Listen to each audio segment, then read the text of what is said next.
NPS में 3 प्रकार की स्कीम है। 3 प्रकार की स्कीम में सबसे पहले जो स्कीम आती है कौन सी है? डिफॉल्ट स्कीम है। डिफॉल्ट स्कीम का मतलब यानी ऐसे कर्मचारी जिन्होंने किसी भी यानी कि स्कीम का चुनाव, इन्वेस्टमेंट स्कीम का चुनाव नहीं किया, ना तो उन्होंने ऑटो का चुनाव किया है और ना ही एक्टिव का चुनाव किया है। ठीक है, तो ऐसे कर्मचारी हैं जो कौन सी स्कीम के अंदर आते हैं? वो डिफॉल्ट स्कीम के अंदर आते हैं। इसके अंतर्गत क्या होता है कि जो 3 पीएसयू जो यानी पेंशन फंड मैनेजर हैं, उनको आपके टोटल कॉर्पस का बराबर हिस्सा है जो उनको इन्वेस्टमेंट के लिए दिया जाता है। तो वो 3 जो पीएसयू पीएफएम है वो कौन कौन से? एसबीआई है, यूटीआई है और उसके अलावा एलआईसी है। इन तीनों को क्या है, जैसे एसबीआई को 34% दे दिया टोटल कॉर्पस का, यूटीआई को दे दिया 33%, एलआईसी को दे दिया 33%। ऐसे करके आपके 100% कॉर्पस का क्या किया जाता है? बंटवारा किया जाता है। उसके बाद ये पेंशन फंड मैनेजर हैं, वो क्या करते हैं? डिफॉल्ट स्कीम के अंदर 25% का इन्वेस्टमेंट कहां करते हैं? इक्विटी के अंदर करते हैं, और बाकी बच्चे 75% का इन्वेस्टमेंट कहां करते हैं? गवर्नमेंट बॉन्ड और कॉर्पोरेट बॉन्ड के अंदर करते हैं।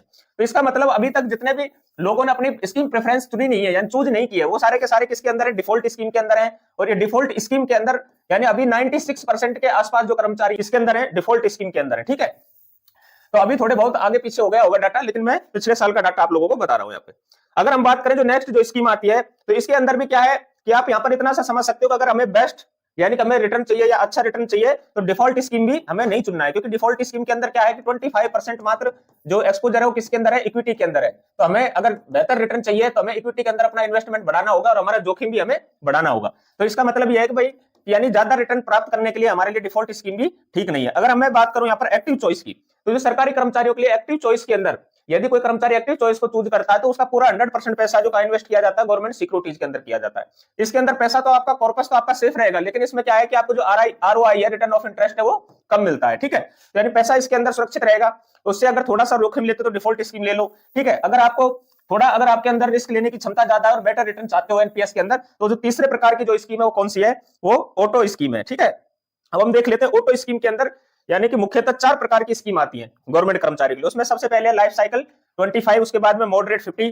ठीक है, लाइफ साइकिल 50। अब देखो इसके अंदर किस प्रकार से आपका यानी कि जो कॉर्पस है उसको इन्वेस्ट किया जाता है, तो उसके अंदर हम देखते हैं सबसे पहले ऑटो साइकिल के अंदर यानी ऑटो चॉइस के अंदर लाइफ साइकिल 25। इसके अंदर क्या है इन्वेस्टमेंट का तरीका?